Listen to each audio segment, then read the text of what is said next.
Vasudevaya. Om Namo Bhagavate Vasudevaya. Om Namo Bhagavate Vasudevaya.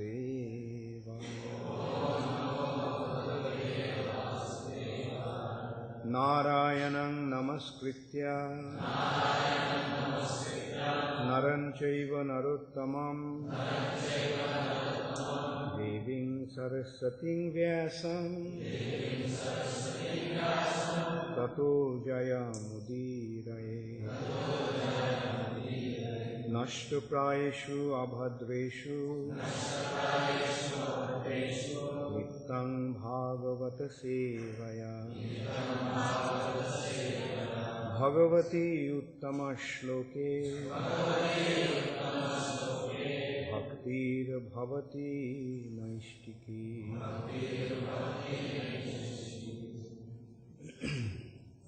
Srimad Bhagavatam, first canto, chapter 19, the appearance of Shukadev Goswami, text 35.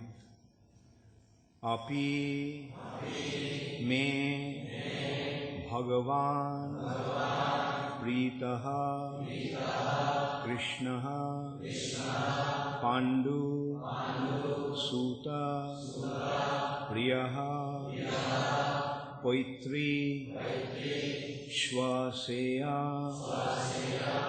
Priti Artham Tad Gotra Satya Bandhavaha. Api me Bhagavan Pritaha Krishna Pandu Suta Priya Poitri Shasheya Pritartham Tad Gotra Satya Bandhava. Api me Bhagavan Pritaha Krishna Pandu Suta Priya Poitri Shasheya Pritartham Tad Gotra Satya Bandhava. Api me Bhagavan Pritaha Krishna Pandu Suta Priya Poitri Shasheya Pritartham Tad Gotra Satya Bandhava. Api, definitely, may, unto me, Bhagavan, the personality of Godhead, Pritaha, pleased, Krishnaha, the Lord, Pandusutta, the sons of King Pandu, Priyaha, dear, Poitri, in relation with the father, Shvaseya, the sons of the sister, Priti, satisfaction, Artham, in the matter of, Tat, there, Gotrasya, of the descendant, Atta, accepted, Bandhava, as a friend. Translation by His Divine Grace, Srila Prabhupada. Lord Krishna, the personality of Godhead, who is very dear to the sons of King Pandu, has accepted me as one of those relatives just to please his great cousins and brothers. Please repeat after me. Lord Krishna, the personality of Godhead, who is very dear to the sons of King Pandu, has accepted me as one of those relatives just to please his great cousins and brothers. Purport by Srila Prabhupada. A pure and exclusive devotee of the Lord serves his family interest more dexterously than others who are attached to illusory family affairs. Generally, people are attached to family matters, and the whole economic impetus of human society is moving under the influence of family affection. Such deluded persons have no information that one can render better service to the family by becoming a devotee of the Lord. The Lord gives special protection to the family members and descendants of a devotee, even though such members are themselves non-devotees.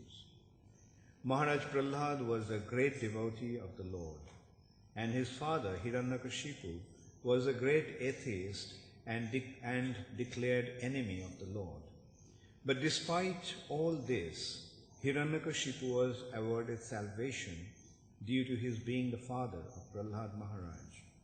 The Lord is so kind that he gives all protection to the family members of his devotees. And thus the devotee has no need to bother about his family members, even if one leaves such family members aside to discharge devotional service. Maharaj Yudhishthir and his brothers were the sons of Kunti, the paternal aunt of Lord Krishna, and Maharaj Parikshit admits the patronage of Lord Krishna because of his being the only grandson of the great Pandavas. Om Ajnanatirmirandhasya Jnananjana Shalakaya Chakshurunmilitam Yena Tasmai Shri Gurave Namaha. Shri Chaitanya Manobhishtham Sthapitam Yena Bhutale Swayam Rupa Kadamaiham Dadati Swapadantikam Bandeham Shri Guru Shri Juta Padakamalam Shri Gurun Vaishnavanscha Shri Rupam Sagrajatam Sahagana Raghunathan Vitam Tvam Sajivam Sadvaitam Savadhutam Parijana Sahitam Krishna Chaitanya Devam Shri Radha Krishna Padan Sahagana Lalita Shri Vishakhanvitamscha. He Krishna Karuna Sindho Deenabandho Jagatpate Gopesha Gopika Kanta Radha Kanta Namastute Tapto Kanchana Gaurangi Radhe Vrindavaneshwari Vrishabhanu Sute Devi Pranamami Haripriye Bansha Kalpatarubhascha Kripa Sindhubhaivacha Patitanam Pavanebhyo Vaishnavebhyo Namo Namaha. Shri Krishna Chaitanya Prabhu Nityananda Shri Advaita Gadadhar Shri Vashadi Gaura Bhakta Vrinda. Hare Krishna Krishna Krishna Hare Hare Hare Rama Rama Rama Hare Hare. Api me Bhagavan Pritaha Krishna Pandu Sutta Priyaha Poitri Shaseya Prittartham Tad Gotra Satta Bandhavaha. Lord Krishna, the personality of Godhead, who is very dear to the sons of King Pandu, has accepted me as one of those relatives just to please his great cousins and brothers. So Parikshit Maharaj was cursed by the Brahmana boy Shringi that he would die within 7 days, being bitten by the celestial serpent Takshak. So when Parikshit Maharaj got the news that he was going to be beaten by Takshak and die due to a curse of a Brahmana, Parikshit Maharaj decided to prepare himself for his final moments. He left his kingdom and he coronated his son into the throne and went to the bank of the Ganges. At that time, many great personalities also assembled, receiving the news that the king of the earth planet is about to leave his body. And all those great personalities were giving various advices to Parikshit Maharaj. Those advices are mainly based on Karmakanda and Gyanakanda section of the Vedas. So that did not please Parikshit Maharaj, because Parikshit Maharaj was a devotee. He was indeed a great devotee of the Supreme Personality of Godhead, so much so that the Lord personally came to rescue him when he was in the womb of his mother. Ashwatthama wanted to kill Parikshit Maharaj, who was the only successor to the Kuru dynasty, only successor to the Pandavas. And Ashwatthama wanted to take revenge by annihilating the entire dynasty, even the last remnants of the dynasty. But Krishna personally came and rescued him. So from that we can see that Parikshit Maharaj was indeed a great devotee. And so much so that upon receiving the darshan of the Supreme Personality of Godhead, whenever Parikshit Maharaj would see somebody, he would question, is he the personality whom I saw when I was in my mother's womb? That's why he got the name Parikshit. He was always examining. He was always trying to find out. He was always searching for the Supreme Personality of God. And of course, he was the grandson of one of the most dear devotees of Krishna. He was the grandson of Arjuna. So naturally, he was a great devotee. And when the time came for Parikshit Maharaj to leave his body, and he left everything in order to prepare himself for that final moment when the soul will leave the body. That is the final test for every living entity. And this life is actually a preparation. Life actually is an opportunity to prepare ourselves for that final examination, final test. Ante Narayana Smriti.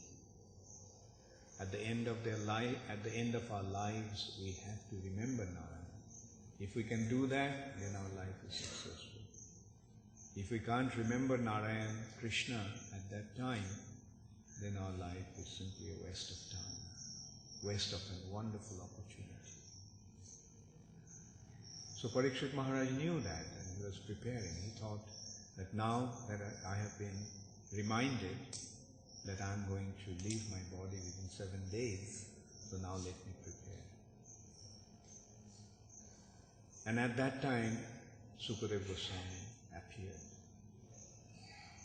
Actually quite accidentally, so to say, Sukadeva Goswami appeared there. Many of those saintly personalities, exalted sages and rishis, heard of Sukadeva Goswami but never knew him. But as soon as he arrived, they recognized that this is an extremely exalted personality.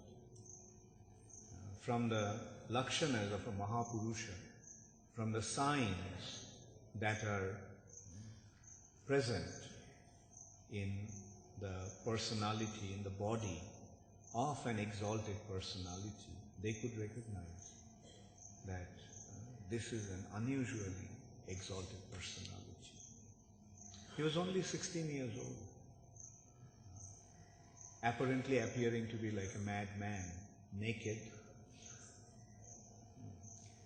completely unconcerned about his physical condition, completely unconcerned about his surroundings, completely unconcerned about how people are seeing him, how people are treating him. He just appeared there. But the saintly personalities, the exalted rishis and munis present there, could recognize his exalted position. So they immediately stood up to show their respect. Although by age he was much junior to them. And although they didn't know who this personality actually was, but they stood up. And they wondered, some of them wondered, is this Sukadev about whom we heard? The illustrious son of Vasudev?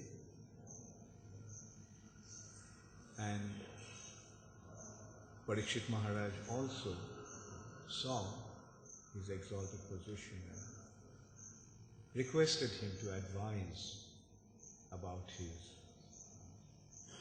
duty at a time like this.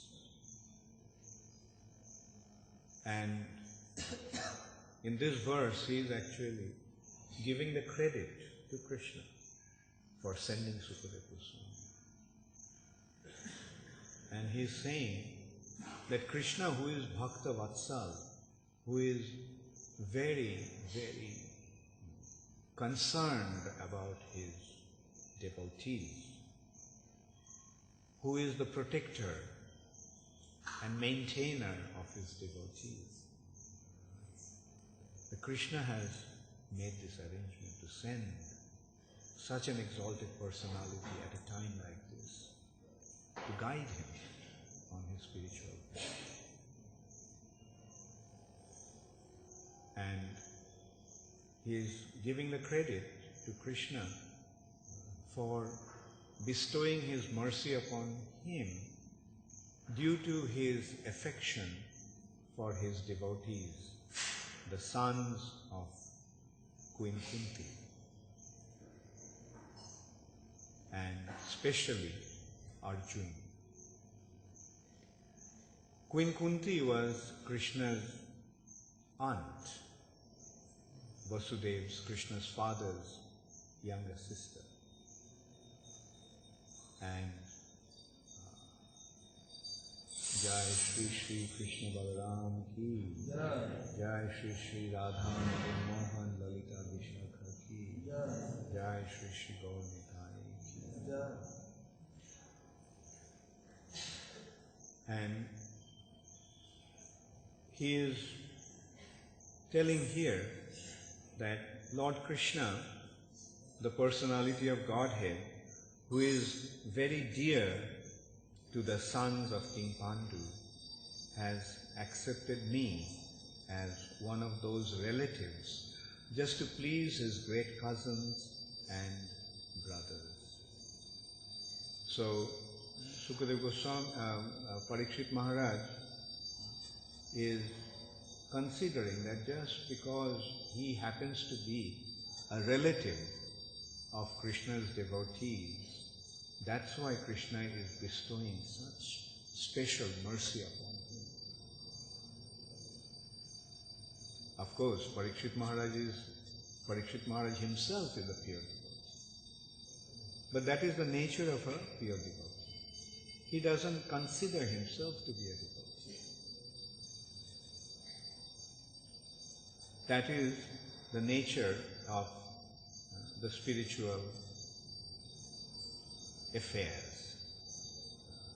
Is diametrically opposed to the material nature. In the material nature, everyone wants to take credit for something that he doesn't really deserve. Whereas in the spiritual platform, a A devotee does not want to take any credit for himself. He wants to offer the credit to others. And on top of everything, a devotee never considers, an exalted devotee doesn't even consider that he is a devotee.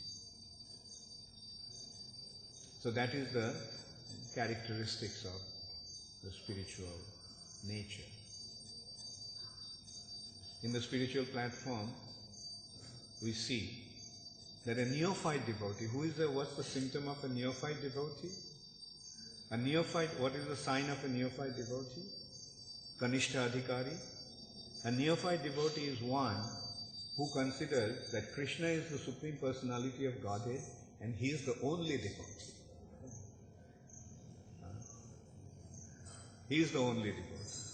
Archayam eva haraye pujanja shraddhaye hate natad bhakteshu channeshu sabhakta prakrita smita. He worships Krishna, recognizing that Krishna is the Supreme Personality of Godhead, but he doesn't recognize his devotee. That means he thinks that he is the only devotee. And the Madhyamadikar platform is when he recognizes devotees. When he recognizes devotees, first he recognizes Krishna as the Supreme Personality of Godhead. He recognizes Krishna's devotees. He recognizes the innocents and he recognizes the offenders. And accordingly he behaves to them, behaves with them. But a pure devotee, Uttamadhikari is the one who sees that everyone else is a pure devotee, only he himself couldn't become a devotee. Isn't it a long way from Kanishta Adhikar to Uttamadhikar? The Kanishta Adhikari thinks that he is the only devotee, and Uttamadhikari sees that everybody is a devotee, only he himself couldn't become a devotee. Sarva bhuteshu ja pashet bhagavad bhavam atmana. Like we see that Krishna Das Kaviraj Goswami is praying, Purisher Kit hoite muishe logishto, Jagai madhai hoite muishe papishto. I am more fallen than a worm in the stool. Purisher Kit hoite muishe logishto. And Jagai madhai hoite muishe papishto. I am more sinful than Jagai and Madhai.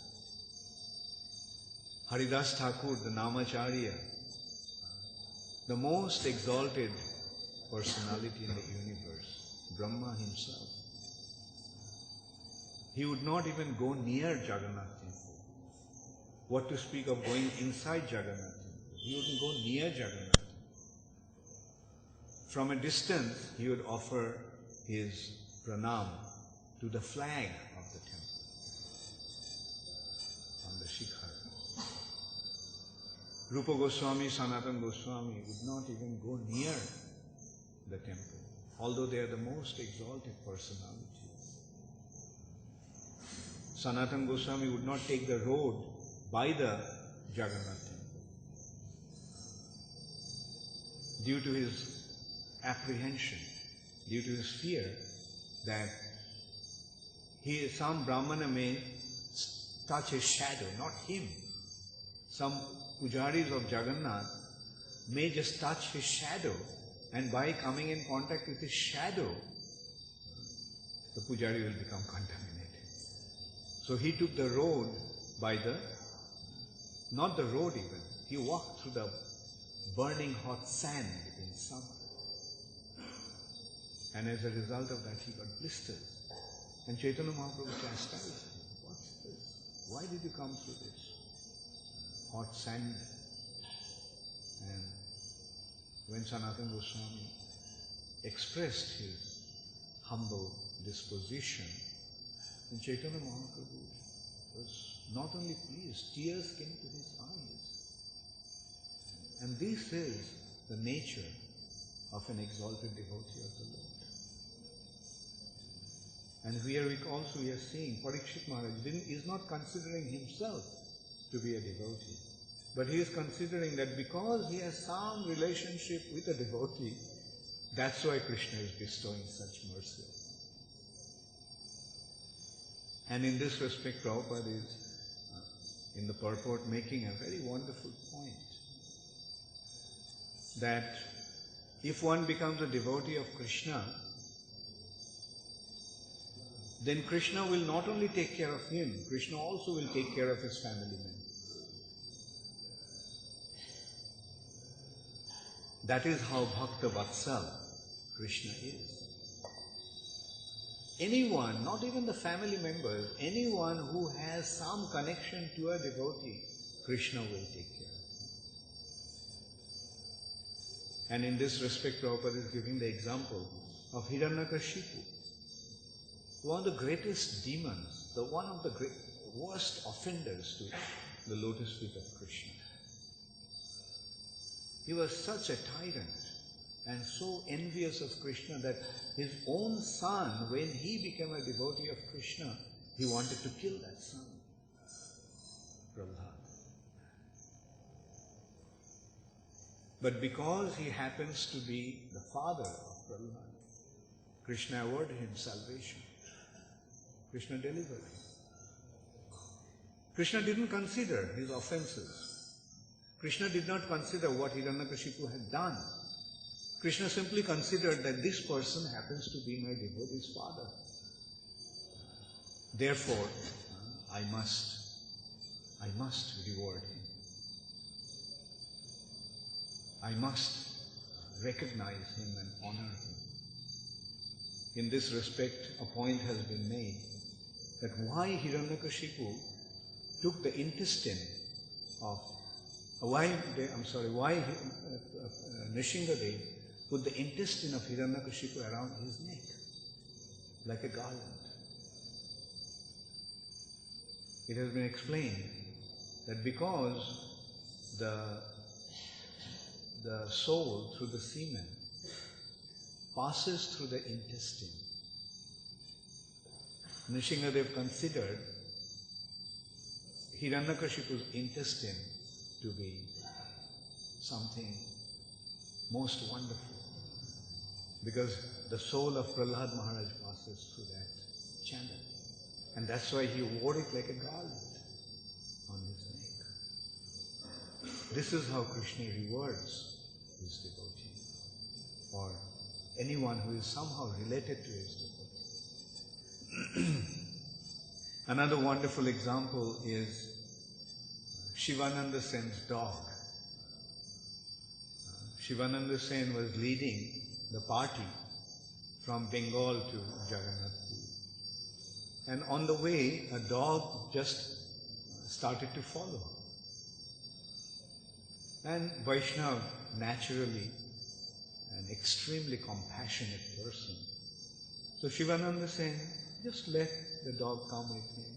And not only that, Shivananda Sen would take care of the dog in such a way, when the boatman refused to take the dog in the boat when they were crossing a river, Shivananda Sen paid an exorbitant amount of money to the boatman to let the dog also come along with him. And then Shivananda Sen got stuck with the toll keeper about the paying of tax from going from one place to another, crossing the border, and he got late. And when he came back at night, quite late at night, and he was served prasad, Shivananda Sen questioned. Shivananda Sen asked whether the dog has been fed. And then he found out that the person in charge of the kitchen and person in charge of serving prasad forgot about the dog. And Shivananda Sen immediately sent his people to look for the dog. He thought, let the dog also eat. It didn't get prasad, it was starving. But the dog was missing, they couldn't find the dog. And Shivananda Sen was so heartbroken that he fasted that night. He did not eat. He himself didn't eat because the dog didn't eat. So this is the compassion of the Vaishnava. This is the compassion of the pure devotee. And the next morning they couldn't find the dog, and Shivananda Sen was extremely heartbroken. But when they finally arrived in Jagannath Puri, they found that the dog is sitting there near Chaitanya Mahaprabhu. And Chaitanya Mahaprabhu is throwing him Jagannath Prasad. That is also coconut, pieces of coconuts. He was throwing the coconuts, and the dog was eating that prasad, and he was chanting, Krishna, Krishna, Hari Hari, Hare Krishna, Hare Krishna, Krishna Krishna, Hare Hare, Hare Rama, Hare Rama.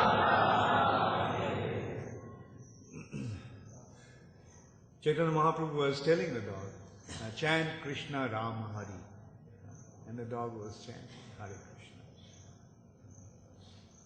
Then people noticed that the dog was missing, and the dog actually left his body. And Mahaprabhu told that he got his Siddha Deha and went back to Vaikuntha. So what was this dog's Sukriti? What was the dog's qualification? That he just somehow happened to be related to Sivananda Sen. And not his own dog as such, just happened to receive the mercy of Shivananda Sen. So this is how Krishna actually reacts. If someone is dear to his devotee, he becomes dear to Krishna. In this respect, another very wonderful point comes up. A question arises. Sri Chaitanya Mahaprabhu did not tolerate the offense of Chota Haridas. He banished him. He banished him completely. He said that I have nothing to do with this person. I don't want to see his face.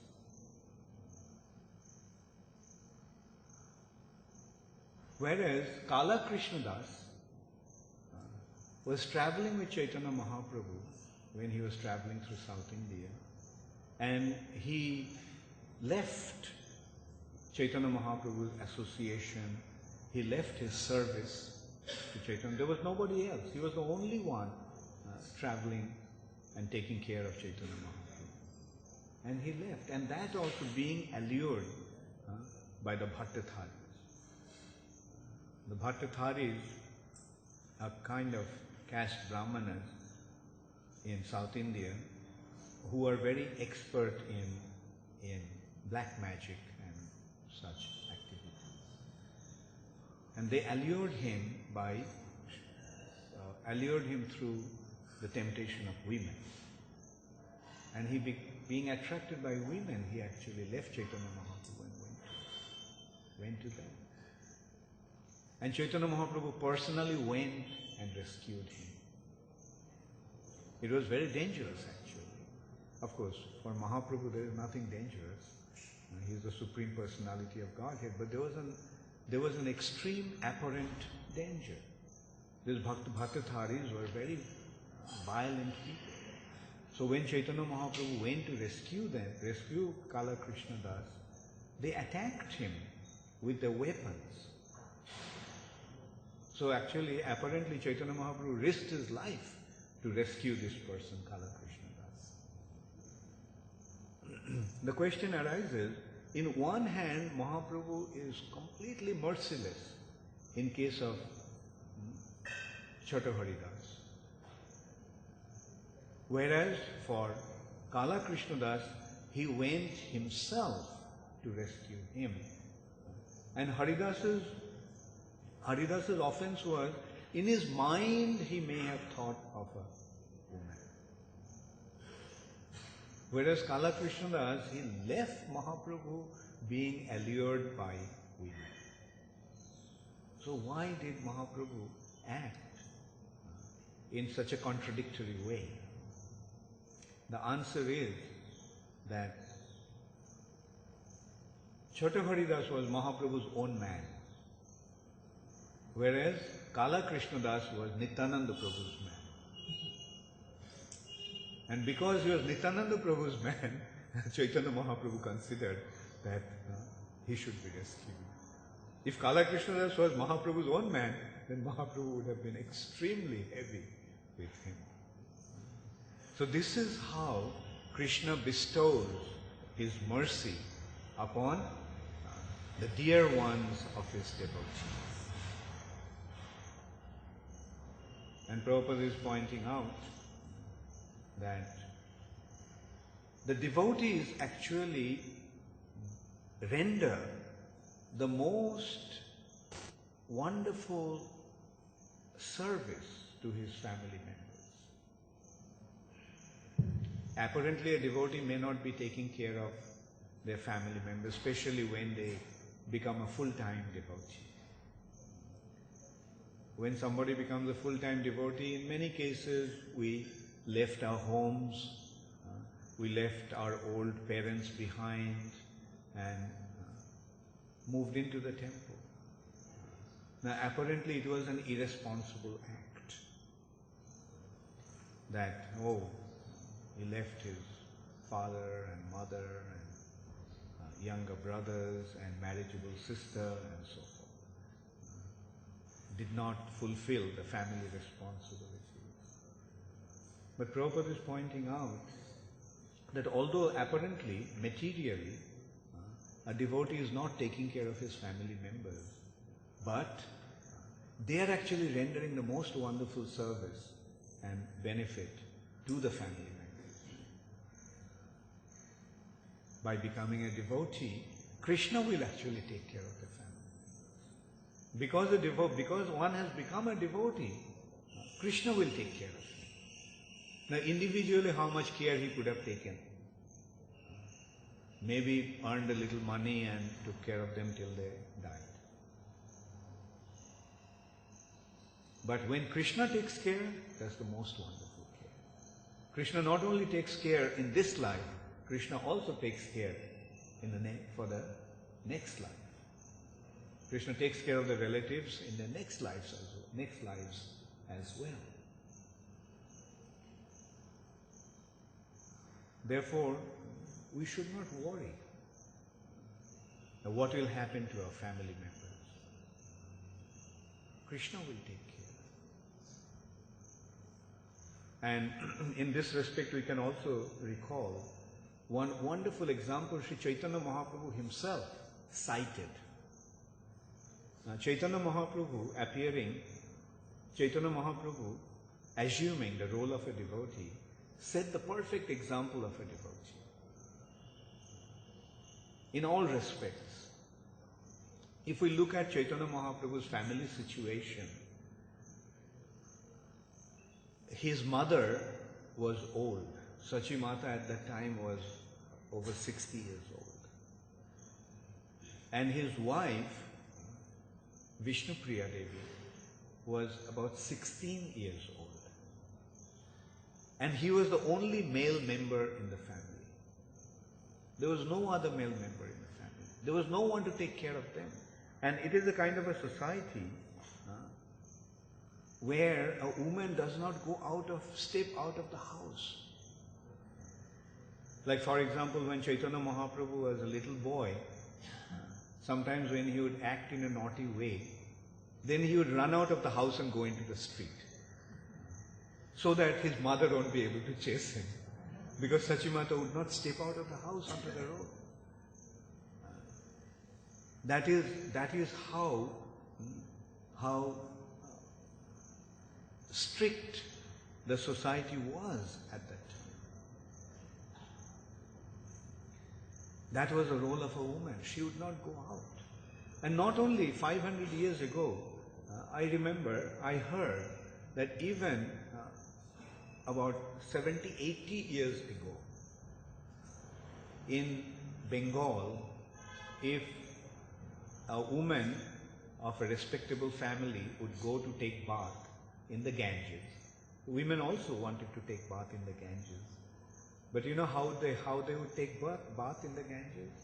They would be carried in a palanquin, and the whole palanquin would be submerged in the water in the Ganges. And that is how they would take bath. They would not come out in public. Nobody would see their face. except the family members inside the house. So that is how strict the society was. That is how the role of a woman was at that time. And Sri Chaitanya Mahaprabhu took sannyas. He left his old mother and young wife at home, and he left. Leaving them behind, he took sannyas. No, he did not consider what will happen to them. And in this respect, Prabhupada mentioned that Chaitanya Mahaprabhu played that pastimes to remind all of us that if you are sacrificing your family responsibilities for the sake of serving Krishna, then don't worry about it. Because what can be a more severe situation than this? An old mother and a young wife alone at home without a male member in the family. He left, took sannyas. So through that act, through that lila, through that pastime, through that act, Sri Chaitanya Mahaprabhu made the point that if you are renouncing, if you are accepting sannyas, if you are renouncing everything for the sake of Krishna, don't worry about what your responsibilities are. Krishna will take care of them. And Krishna does take care of his devotees. Not only his devotees, Krishna does take care of his devotees' responsibilities. Dhruva Maharaj also, he wondered when the chariot came to take him to Vaikuntha. Dhruva Maharaj wondered about his mother, what would happen to her. Because she is the one who led him to the spiritual path. And the Vishnudutas told him, look, that chariot in front, your mother is going in that chariot. What was her qualification? That she just happens to be Dhruva Maharaj's mother. And she is actually going to Vaikuntha even before Dhruva Maharaj. So this is how Krishna takes care of his devotees, family members and friends, or whoever is connected. Krishna takes care of the ones, those who are dear to his devotees. Krishna goes out of his way to take care of them, because Krishna, who is Bhakta Vatsal, which actually means that Krishna wants to please his devotees. And by doing that, Krishna pleases his devotees. It's not that only the devotee wants to please Krishna. Krishna wants to please his devotee also. And that's what Parikshit Maharaj is pointing out. Personally, I don't really have any qualification. But just because I happen to be your cousins and your dear devotee's grandson, that's why you made such a wonderful arrangement for me at a critical time in my life by sending Srila Sukadeva Goswami. In this respect, I also recall one incident that I came across recently. One of our god sister actually sent a message in the internet recently. She is, I think in Denver, Colorado. She's working in a hospice. Hospice is a place where the dying people are taken care of. And there was an elderly lady, very nice old lady.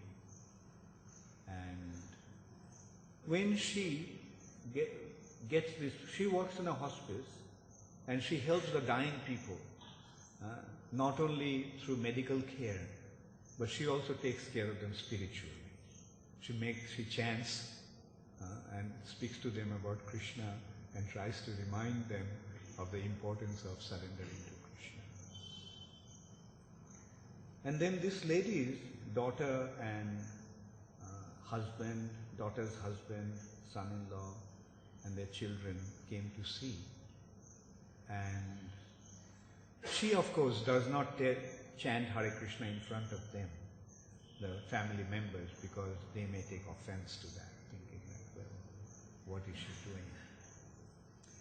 But the lady probably saw the neck bead on her, and she asked her whether she was connected to Hare Krishna movement, the daughter. And she said that yes, she was. And then she told that her brother also was a devotee of Hare Krishna. And her son recalled that how his uncle used to teach him how to chant and advise him in Krishna consciousness path. And then it turned out to be, she turned out to be the sister of Jayananda Prabhu, the famous Jayananda, who actually is who built the Rath Cart, who started the Jagannath Chariot Festival with this Rath Cart, and was an exemplary devotee, and one of the most exalted devotees in our movement those days. Jayananda Prabhu was illustrious in all respects, extremely humble. He was an engineer, but he did not pursue his career as an engineer. He used to drive taxi. Must have his reasons why. But he used to drive taxi, and then he joined Prabhupada and became involved in Krishna consciousness. And when he left, he actually left his body before Prabhupada left this planet. And Prabhupada mentioned that he went back to Godhead. Prabhupada told that he went back to Godhead. So this lady happens to be Jayananda Prabhu's mother, who was in the hospice. And his sister was telling her that she was quite bewildered about the mother's situation, what to do. And she was one day, she was praying to her brother that please help her out. And she was admitting that it is how Krishna responded to her prayer to his brother. And she brought him, her mother was brought to this place where she was having the association of a devotee at the time of leaving her body. Now tell me, is it an accidental happening, or is it the divine arrangement of Krishna to display his unique concern for his devotees' relatives?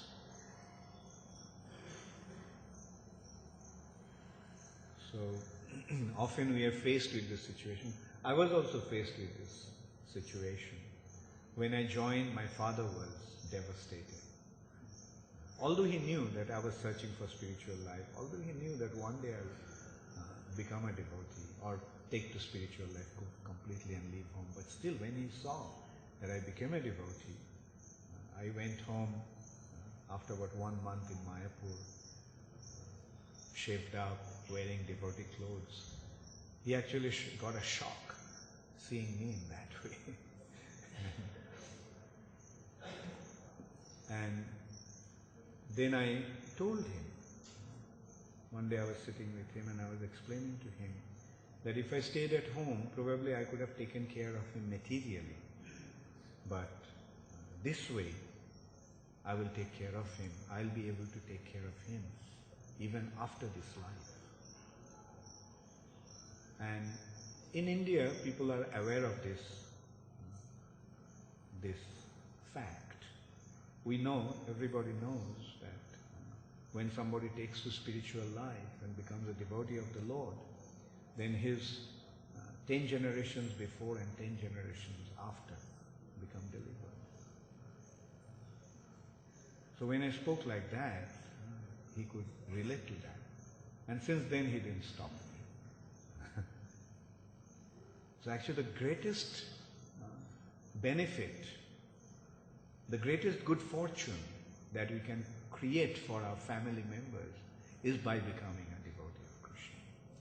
Actually, in some families, it used to be a custom that one member of the family is given to Krishna consciousness.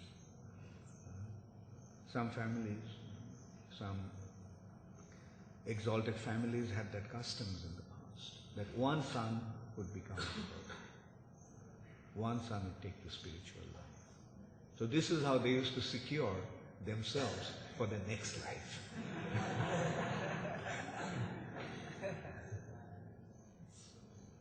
And that option and opportunity is still open to us.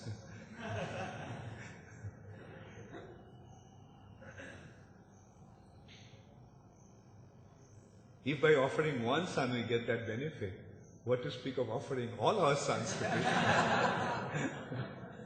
If by offering one member of our family we can derive that benefit, then what to speak of, what kind of benefit we can derive by offering ourselves completely to Krishna and bringing up our children in Krishna consciousness. Gaur Premanande Hari. Thank you very much. All glories to Srila Prabhupada. Does anybody have any question or comment? You have a question? Yeah. So another aspect is sometimes we try to make them also devotees.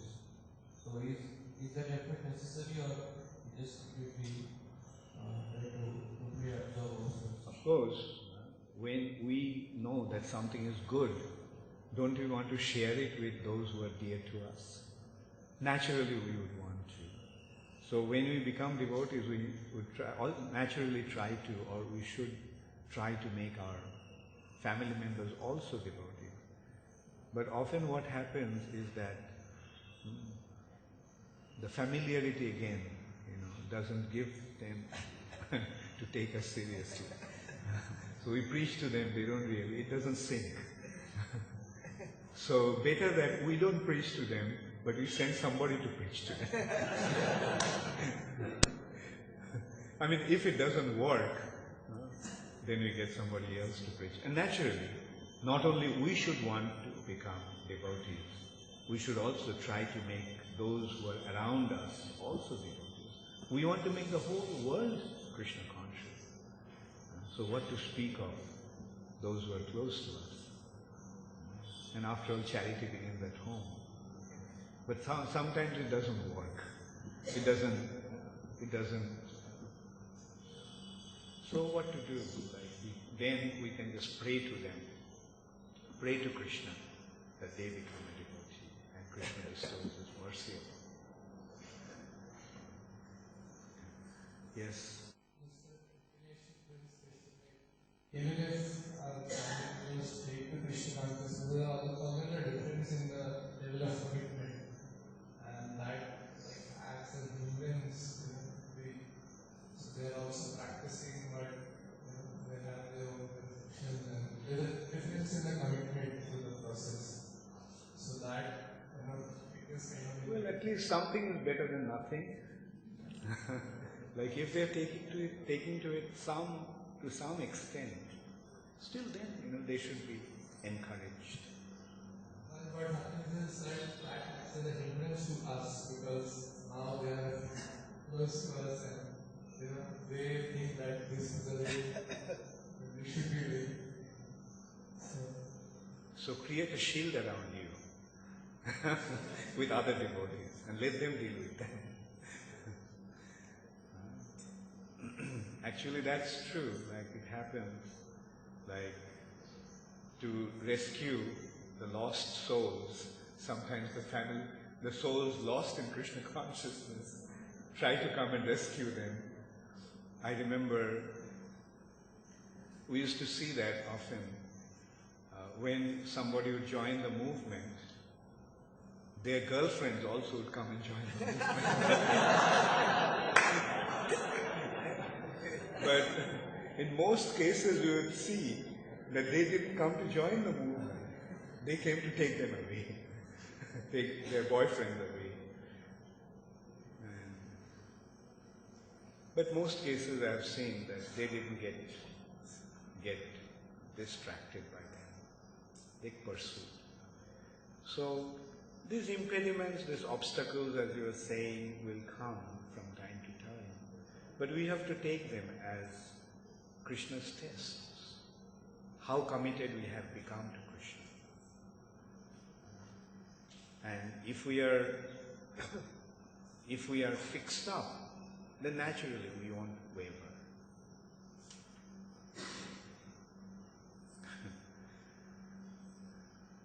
Yes? Thank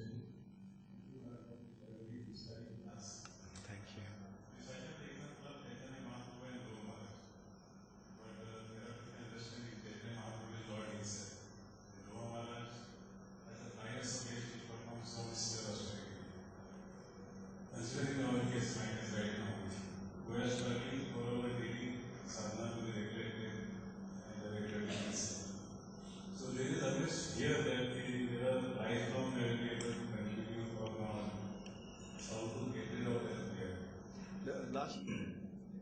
Yeah.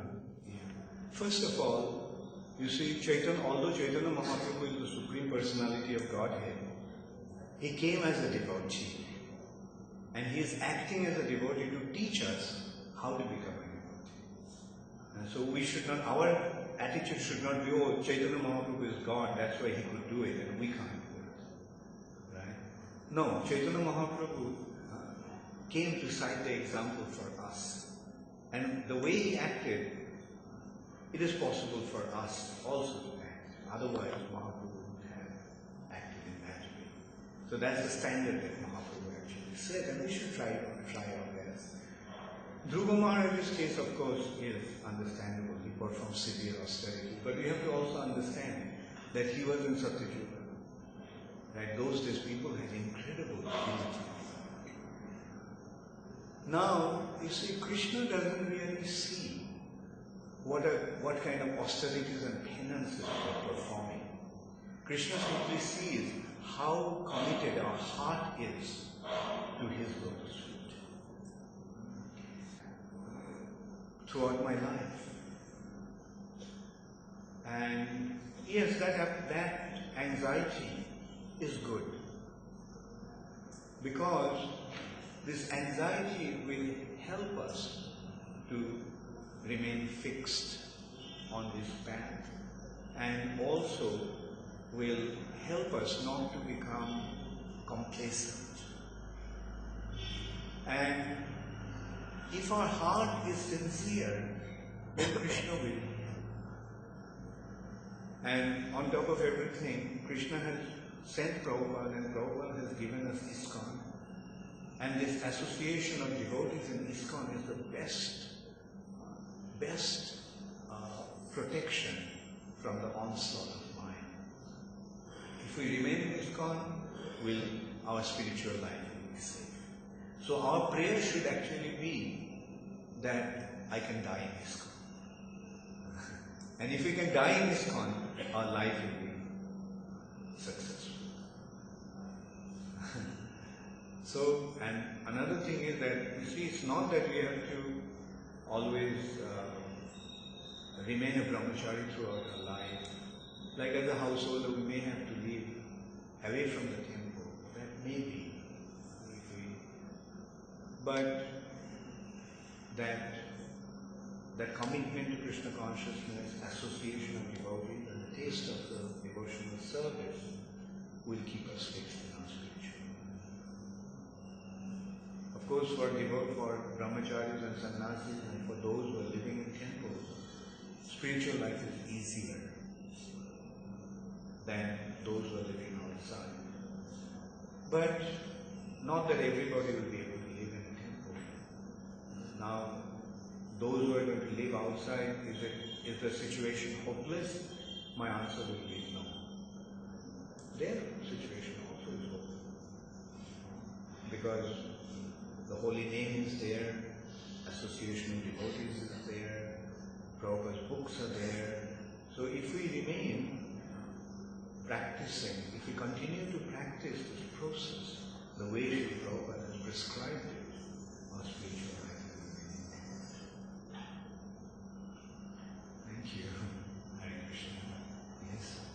Before I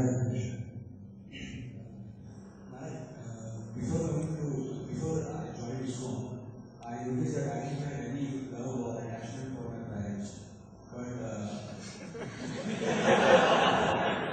But after coming from the old days, I heard that you should love my parents, you should take good care of them. So now when I decided to serve Krishna, I see that my attachment is increasing and I am getting very fearful. What should I do? Your attachment is? Towards silence is increasing. Increasing. Yeah, what will happen with it?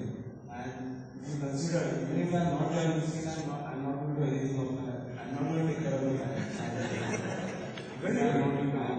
Very good. I will say devotee's heart is soft. What is actually happening after accepting Krishna consciousness, after practicing spiritual life, devotional service, the heart is becoming soft.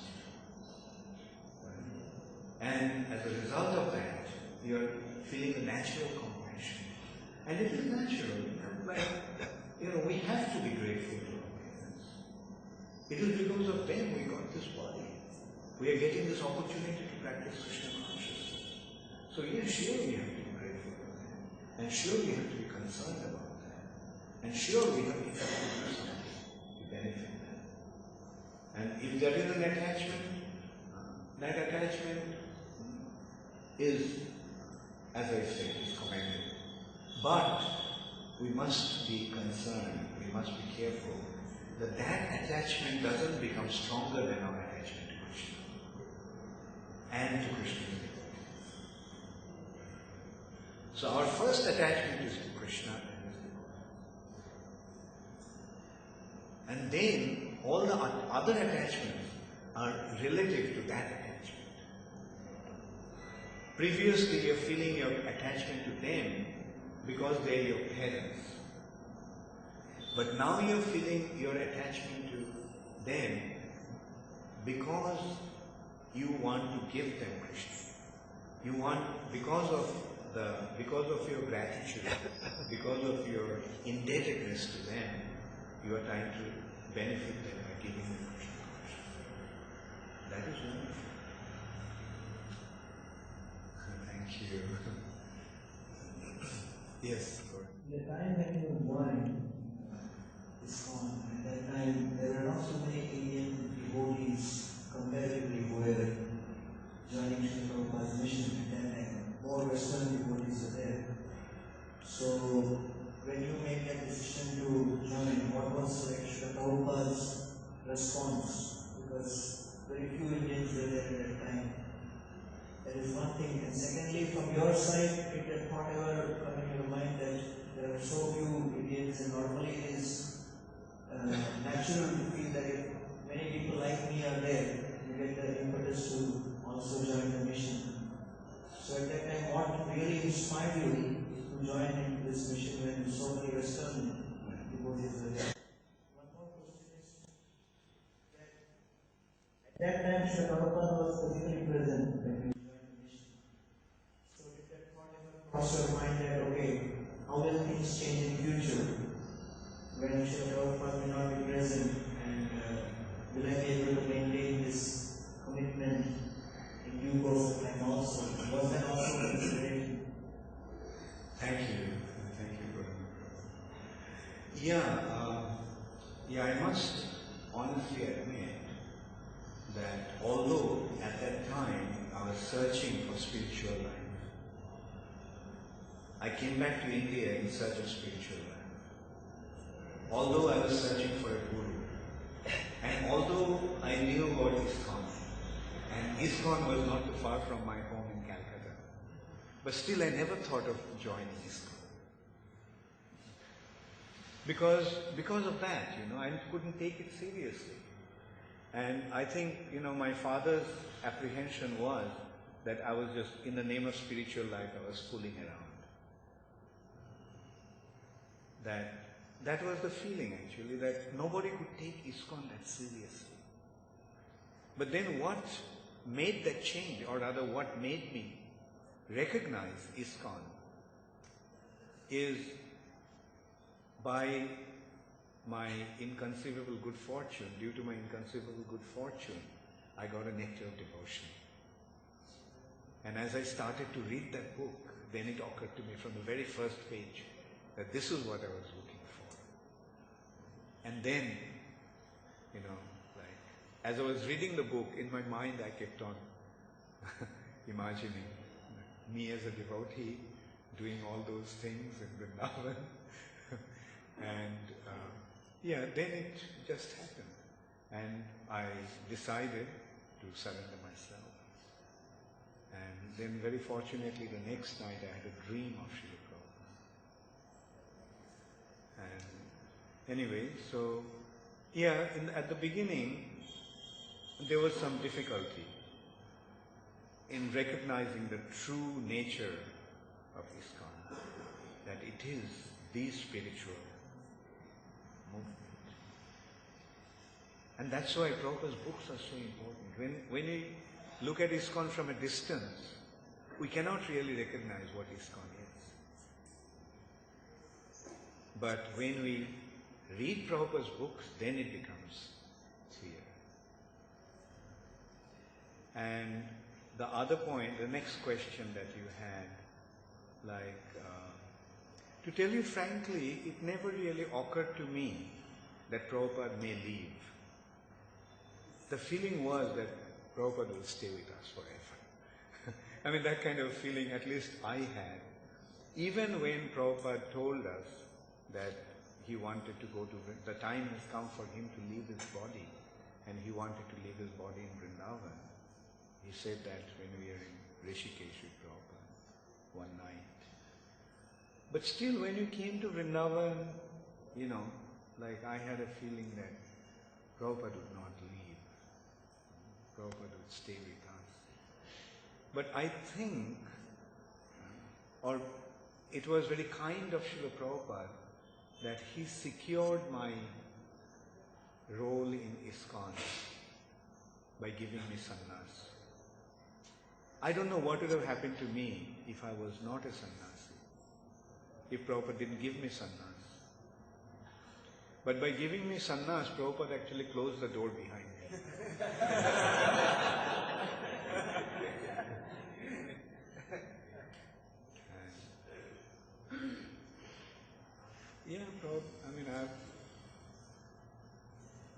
The most important consideration actually is that once we come to spiritual platform, we should never go back, we should never retreat. Must move forward. There is no way back.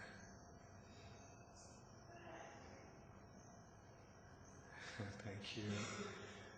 Any other question? Yes, Parul? There are some duties which we have to perform, but also at the same time, our heart desire to serve Krishna. It's not our duty, but we want to serve. It's because we like to serve. So what is more important to fulfill the duties which we have to do because the most important duty is to serve Krishna. So that's our only duty. Everything else is secondary. That's why Krishna said, Sarva Dharman Parityajya. Here the dharma actually means our so-called duties.